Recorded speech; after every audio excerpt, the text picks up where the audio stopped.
Akashvani eight 90। नमस्कार नमस्कार नमस्कार।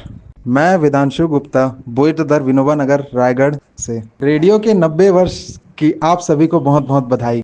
आकाशवाणी सिर्फ एक प्रसारण संस्था नहीं बल्कि भारत की सांस्कृतिक आत्मा की आवाज है।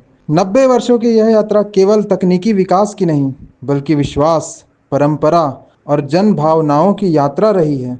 आकाशवाणी ने हमें मनोरंजन दिया, समाचारों की सटीकता दी, किसानों को कृषि से जुड़ने की जानकारी दी और सबसे महत्वपूर्ण बात, हमारी भाषाओं, संगीत और साहित्य को एकजुट कर संजो कर रखा। विविध भारती, मन की बात, चित्रलेखा, देववाणी जैसे कार्यक्रम आज भी लोगों के दिलों में बसते हैं। आकाशवाणी ने आपदा के समय जीवन रक्षक संदेश और शांति के समय सांस्कृतिक एकता का संदेश दिया। आज के डिजिटल युग में भी जब सब कुछ स्मार्टफोन और इंटरनेट पर आ गया है, रेडियो और आकाशवाणी आज भी उतने ही प्रासंगिक और प्रिय हैं, क्योंकि यह केवल सूचना नहीं देते बल्कि भावनाओं से जोड़ते।